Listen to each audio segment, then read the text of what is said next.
Boys, we're looking at Sandbox 2.1.1.1. Essentially, we had a lot of different changes that hit us. We covered 150 round per minute scout rifles the other day, guys. If you want to, feel free to check that one out. They are nasty in the Crucible, and they feel a hell of a lot better in PvE. But today, we're going to be looking at Chaos Reach. Now, Chaos Reach has actually gotten buffs and reworks done over the course of Season 4. Specifically, here on consoles, Chaos Reach is a much better super than what it originally was.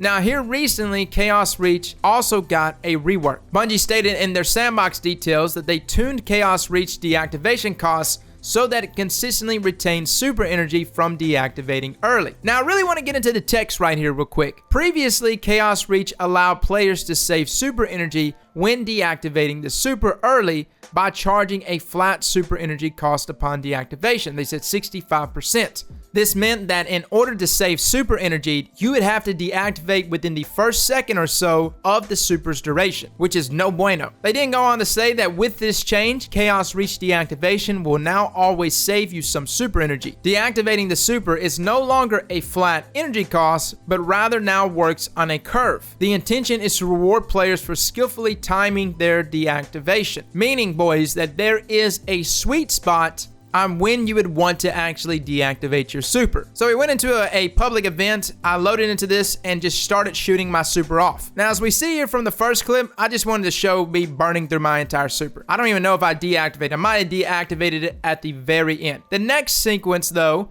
we burn our super and I cut it off at about 50%. Just right there above my kinetic weapon. Now notice right after I deactivated, the super bar doesn't stop right there where I stopped it. Instead, it jumps down there to my class ability. So the next thing we decided to do is check to see how much of our super we can retain after burning only a quarter of it. Lo and behold, it puts us right back to where we were, right there on top of our class ability. So obviously the most of our super that we can actively retain is right there at our class ability. Now, interesting enough, when you go below that and deactivate your super actually stops right where you deactivate it. So the sweet spot to me, guys, if you're trying to retain as much of your super as possible, is pretty much anything north of that class ability, right? Like as soon as you start to see that yellow bar get into that class ability block and you don't have any enemies in front of you, go ahead and shut it off. But let's talk about deactivation. What does it really do? Well, essentially it does what it says it does, right? Deactivating your Chaos Reach super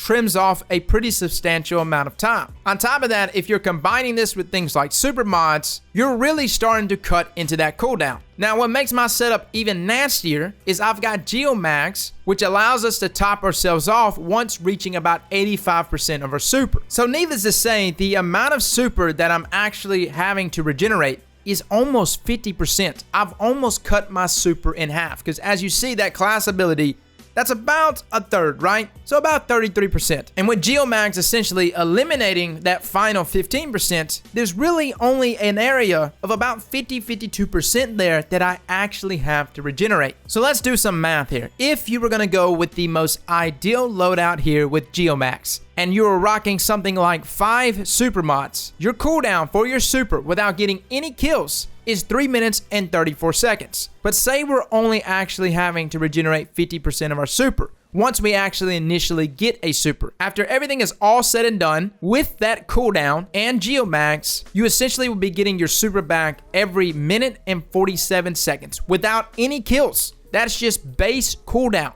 Start tacking on some other things though, like kills, ionic traces, maybe some enhanced heavy lifting or enhanced ashes to assets. I believe you can definitely be getting supers every 30 to 45 seconds, depending on how much you're actually killing and what other combinations of perks you have there. Now, the deactivation thing is not something you're going to take advantage of when dealing damage to bosses. Obviously, you're probably going to be burning your entire super into that boss. Where I found it very useful is simply once I killed whatever target's in front of me, I might as well just go ahead and cut my super off. I'm done. And when the next engagement comes and there's some big beefy major in front of me and I don't want to just shoot out all of my special or power to take it down, I can just use my super but still keep retaining somewhere between 30 and 40% of it. Now for PvP, I was interested in this for a lot of reasons. Chaos Reach is not necessarily the best super to be bringing in PvP, especially here on console. There's a lot of things working against it. Number one, the visual effects are just too blinding. You just outright lose the enemy at times. But the deactivation is very much useful, considering you're going to be able to get a super back-to-back so many times, especially if you're playing off of teammates' orbs. What I really like about it is most good players can dodge your Chaos Reach. So maybe, just maybe, you might only get 1 to 2 kills. Unless you catch them off guard, of course. So it's better to just go ahead and deactivate and just get ready to start building your super up again. And I was catching a lot of people off guard. I don't think they were expecting me to get back-to-back Chaos Reaches that fast. I wasn't expecting it. Now you probably see some Hypothesis Veil here. This is actually another exotic Warlock helmet. It comes with the perk Insatiable. Immediately regenerate health, melee, grenade, and rift energy upon activating your super. Now the question first came up for me was something like competitive. Considering the moment you pop your super, especially something like Chaos Reach, you're stuck up in the sky. Normally you can get gunned down by some really good players. So Hypothesis Veil was an option that I was looking into, but that was before I realized that deactivating your super was always going to be putting us somewhere between that 30 to 40% mark. Essentially what I was looking at, guys, was having your super deactivated at 85%, and it still stay at that mark, right? And use whatever abilities to get back to 100% and just keep chaining that over and over again into each other, while also simultaneously keeping your health. Because again, guys, if you die in the midst of your super, you lose your entire super. But that strategy essentially got fudged, considering that your super will always be going down to that 33% mark. And on top of that, in terms of super regeneration, Geomax is obviously the best choice. Well, fellas and ladies, thank you all for coming and watching, and as always, slap that like button like your mama told you right. Slowly.